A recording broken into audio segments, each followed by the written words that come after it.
ಜೊತೆಗೆ ಈ ಮನೆ ಯೋಚನೆ ಎಲ್ಲ ಇರುವಾಗ ಈ ದುಡ್ಡು ಕಾಸಿನ ತಲೆನೋವು ಬೇಕಾ?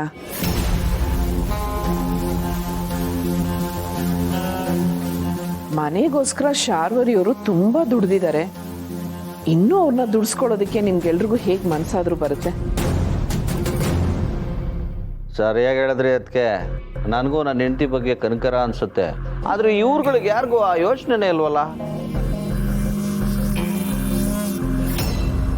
ಅವಿ, ನಿನಗೆ ಸಪೋರ್ಟ್ ಮಾಡೋದಕ್ಕೆ ನಿನ್ನ ತಮ್ಮ ಇದ್ದಾನೆ. ಈಗ ಸಮರ್ಥ ಕೂಡ ನಿನ್ನ ಜೊತೆಗೆ ಸೇರ್ಕೊಂಡಿದ್ದಾನೆ. ಇಷ್ಟು ದೊಡ್ಡ ಜವಾಬ್ದಾರಿನ ಪಾಪ ಶಾರ್ವರಿ ಕೊಟ್ಟಿದ್ದೀರಲ್ಲ. ಹೀಗೆ ಆದರೆ ಅವಳು ಸಂಸಾರದ ಕಡೆ ಗಮನ ಕೊಡೋದು ಬೇಡವಾ? ನನ್ನೂ ಮರೆದು ಬಿಡ್ತಾಳೆ ಅಷ್ಟೇ. ಕೇಳಿಸ್ತಾವಿ? ಇಷ್ಟು ದಿನ ನನ್ನ ತಮ್ಮ ಕೋಮದಲ್ಲಿದ್ದು ಹೆಂಡತಿ ಜೊತೆ ಟೈಮ್ ಸ್ಪೆಂಡ್ ಮಾಡೋಕ್ಕಾಗಲಿಲ್ಲ ಅಂತ ಈ ರೀತಿ ಅಪ್ಲಿಕೇಶನ್ ಹಾಕ್ತಾ ಇದ್ದಾನೆ. ಗೊತ್ತಾಯ್ತಾ?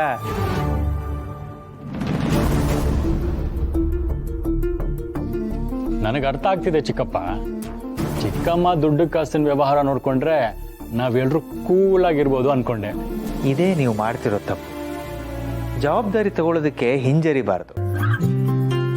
ಈಗ ನಾನು ಹೇಳ್ತಾ ಇದ್ದೀನಿ, ಶಾರ್ವರಿಗೆ ಇನ್ನು ಮುಂದೆ ರೆಸ್ಟ್ ಕೊಡಿ.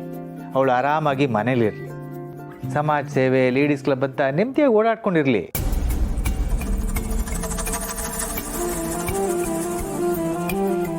ಸಾರಿ ಚಿಕ್ಕಮ್ಮ, ಇಷ್ಟು ವರ್ಷ ನೀವು ಕಂಪ್ನಿಗೋಸ್ಕರ ಮನೆಗೋಸ್ಕರ ದುಡಿತಿದ್ರಿ. ಆದರೆ ನಿಮಗೂ ರೆಸ್ಟ್ ಬೇಕಾಗತ್ತೆ ಅಂತ ನಾವು ಅಂದ್ಕೊಂಡೇ ಇಲ್ಲ. ನಾಳೆ ಅಭಿ ಬರ್ತಾನೆ. ಅವ್ನು ಬಂದಿದ ತಕ್ಷಣ ಅಕೌಂಟ್ ಜವಾಬ್ದಾರಿ ಎಲ್ಲ ಅವನಿಗೆ ವಹಿಸ್ತೀನಿ. ಖುಷಿನಾ? ಇಲ್ಲ ಅವಿ, ನನಗೇನೋ ಈ ಕೆಲಸ. ನೋಡು ಶಾರ್ವರಿ, ಮಕ್ಕಳು ನಿನ್ನ ಭಾರನ ಜವಾಬ್ದಾರಿನ ಕಡಿಮೆ ಮಾಡ್ತಾ ಇದ್ದಾರೆ. ಇಂಥ ಮಕ್ಕಳನ್ನ ಪಡೆಯೋದಕ್ಕೆ ನೀನು ಪುಣ್ಯ ಮಾಡಿದ್ದೆ. ಅವಳಿಗೆ ಸಂತೋಷ ಆಯ್ತು ಬಿಡಪ್ಪ.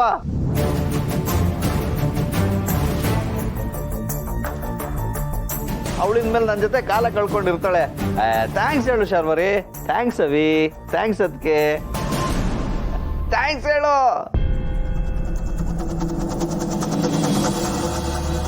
ಥ್ಯಾಂಕ್ಸ್.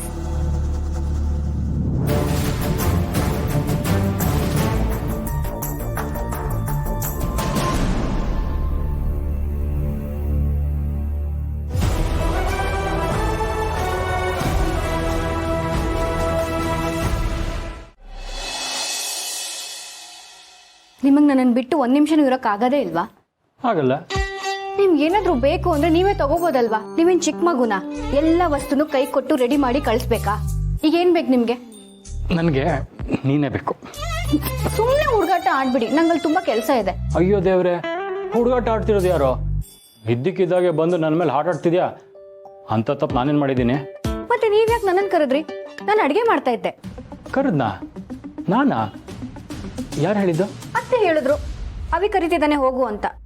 ಓ, ಚಿಕ್ಕಮ್ಮ ಹೇಳಿದ್ರಾ? ಒಂಥರ ಒಳ್ಳೇದೇ ಆಯ್ತು. ಮಗನ ಮನ್ಸಲ್ಲಿ ಏನಿದೆ ಅನ್ನೋದು ಚಿಕ್ಕಮ್ಮನಿಗೆ ಅರ್ಥ ಆಗಿದೆ. ಏನು ಹೇಳಿ? ನಿನ್ ಬಂದಿದ್ದು ಒಳ್ಳೇದಾಯ್ತು. Shirt button ಹಾಕೊಳಕ್ಕಾಗ್ತಿಲ್ಲ. ಬಟನ್ ಹಾಕು. ಇಷ್ಟು ಬಟನ್ ಹಾಕ್ದವ್ರಿಗೆ ಅದೊಂದು ಬಟನ್ ಹಾಕಕ್ಕಾಗಲ್ವಾ? ನಿನ್ಗೊಂದು ಬಟನ್ ಹಾಕಕ್ಕಾಗಲ್ವಾ? ಇದು ದೊಡ್ಡ ಕೆಲಸನಾ? ಯಾಕಮ್ಮ ಅವ್ರು ಅಷ್ಟೊಂದು ಕೋಪ ಮಾಡ್ಕೊಂಡಿದ್ದಾರೆ?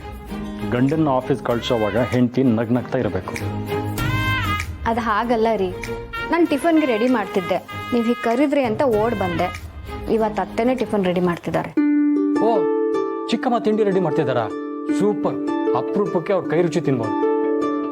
ಚಿಕ್ಕಮ್ಮ ರೆಡಿ ಮಾಡಿದಾರ ಅಂದರೆ ಡಬಲ್ ಪ್ಲೇಟ್ ತಿನ್ನೋದೆ. ನಾನು ಚಿಕ್ಕವನಿದ್ದಾಗ ನನಗೆ ಏನು ಇಷ್ಟನೋ ಅದನ್ನೇ ರುಚಿ ರುಚಿಯಾಗಿ ಅಡುಗೆ ಮಾಡಿ ತಿನ್ಸೋರು.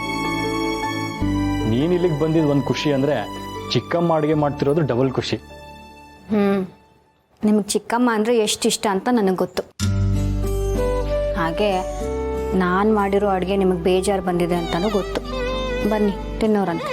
ಅಯ್ಯೋ, ನಾನೆಲ್ಲ ಹಾಗಂದೆ? ನೀನು ವಿಷ ಕೊಟ್ಟರು ನಾನು ಅಮೃತ ಅಂದ್ಕೊಂಡೆ ಕುಡಿಯೋದು. ಛೆ, ಯಾಕಂತ ಮಾತೆಲ್ಲ ಆಡ್ತೀರಾ? ನಾನು ನಿಮ್ಗೆ ಯಾವತ್ತಿದ್ರೂ ಅಮೃತನೇ ಕೊಡೋದು.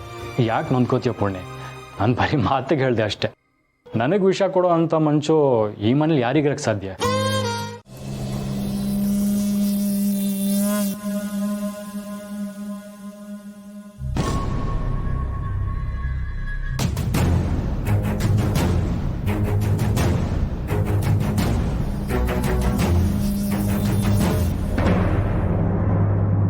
ಇದೇನಿದು ಇವತ್ತು ಅಡುಗೆ ಮನೆ ಕಡೆ ಬಂದಿದ್ದೀರಾ?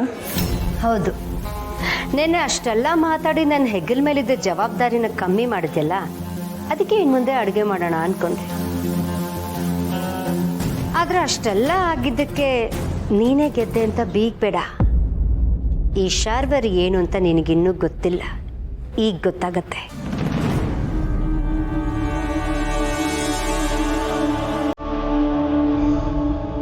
ಇದೇನು ಗೊತ್ತಾ?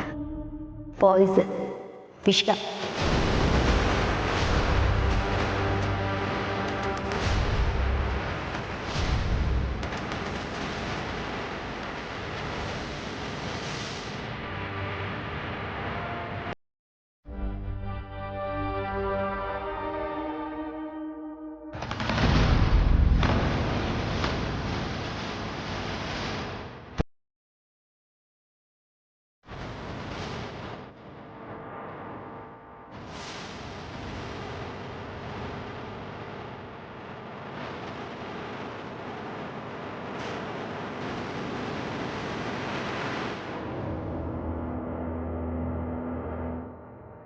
ಶಾರ್ವರಿ, ಏನು ಮಾಡ್ತಾ ಇದೀಯಾ?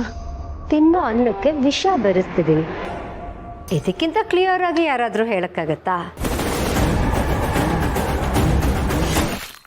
ಇದು ಯಾರಿಗೆ ಗೊತ್ತಾ? ನಿನ್ನ ದೊಡ್ಡ ಮಗನಿಗೆ. ಇದನ್ನ ನನ್ನ ಕೈಯಾರೆ ಅವನಿಗೆ ತಿನ್ನಿಸ್ತೀನಿ. ನಿನ್ನ ಮಗ ನಿನ್ನ ಕಣ್ಣು ಮುಂದೆನೆ ನರಳಿ ಸಾಯೋ ಹಾಗೆ ಮಾಡ್ತೀನಿ.